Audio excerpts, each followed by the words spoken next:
नमस्कार, मैं आशुतोष गौतम। आप देख रहे हैं आशु न्यूज 24। आज हम पहुंचे काली स्थान पर और काली स्थान पर इस 10 बजे लगभग रात हो रहा है और यहाँ पर कुछ ग्रामीण लोग और कुछ बच्चे लोग दिखाई दे रहे हैं। इन लोगों को समझाना चाहते हैं ये लोग यहाँ पर क्यों पहुंचे। अभी आप लोग यहाँ पर क्यों पहुंचे? अभी 10 बजे रात हो गया तब पर भी आप काली स्थान के प्रांगण में अभी तक है आप लोग।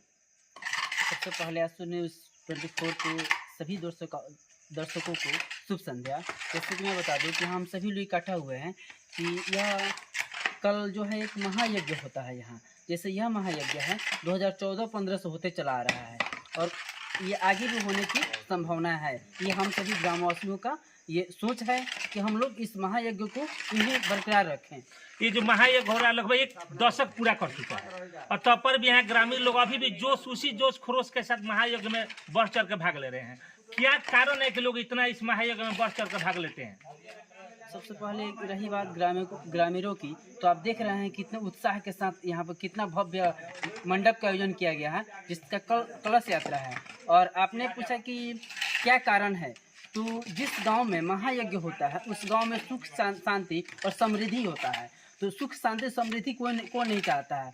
तो सुख और शांति समृद्धि के लिए पूरे ग्रामीण जो है लगे हुए इस महायज्ञ को सफल बनाने में। जिसका कलश यात्रा कल है यानी 30 मार्च 2025 को सुबह 6 बजे से कलश यात्रा निकाला जाएगा, जिसमें इस गांव के ही नहीं बल्कि गांव के अगल बगल के गांव की कई कन्याओं लगभग 21 से 21 कन्याओं के द्वारा कल का कलश यात्रा बहुत ही भव्य तरीके से निकाला जाएगा।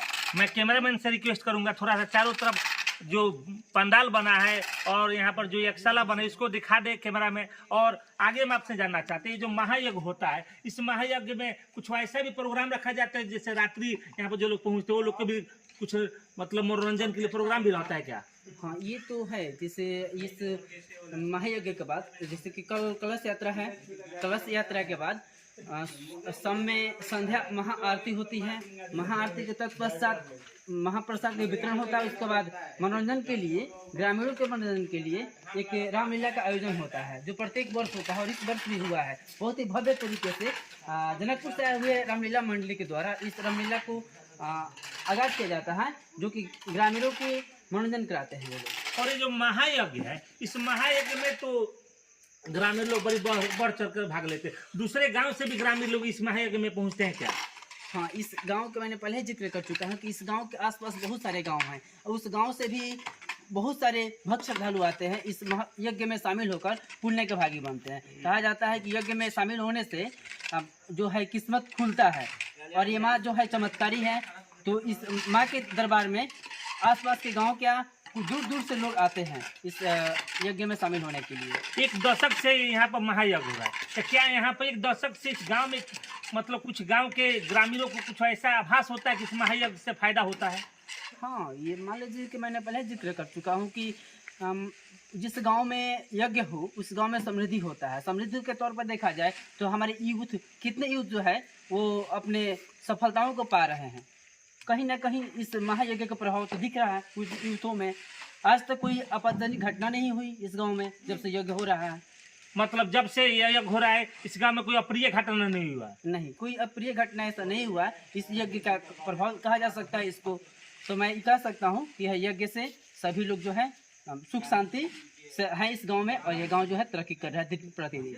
मतलब हिंदू धर्म में जो महायज्ञ होता है इसमें किसी भी जो कास्ट होता है सभी कास्ट को हिंदू कास्ट में जो भी कास्ट होता है सबको एकदम बराबर समझा जाता है। रही बात कास्ट की, तो यज्ञ में या फिर पूजा पाठ में यहाँ कास्ट तो आता ही नहीं है।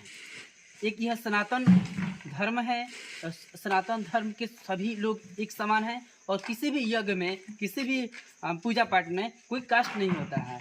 क्योंकि कहा जाता है कि माँ थामे वाली के नाम सुने होंगे, वहाँ के प्रिय भक्त जो थे रसु भगत थे वो कास्ट का हरिजन थे। हाँ। तो उस तरीके से यहाँ भी किसी कास्ट का जिक्र नहीं होता है। सभी लोग एक समान रहते हैं और एक समान पूजा में शामिल होते हैं और पूजा को सफल बनाते हैं। और एक हम दूसरे व्यक्ति से जानना चाहते हैं आपको क्या लग रहा है महायज्ञ होता है तो आप लोग महायज्ञ में भाग लेते हैं आप लोग?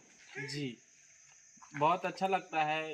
अगल बगल के भी गांव वाले लोग आते हैं और दर्शन करते हैं। कलश यात्रा में भी भाग लेते हैं। अच्छा लगता है देख के। और इस महायज्ञ में आप दिल्ली से चलकर इस महायज्ञ में भाग लेने के लिए पहुंचे हैं, इसमें कितना सच्चाई है? जी, माता रानी की कृपा से 2 साल हो गया। 2 साल से लगातार आ रहा हूँ इस जग में।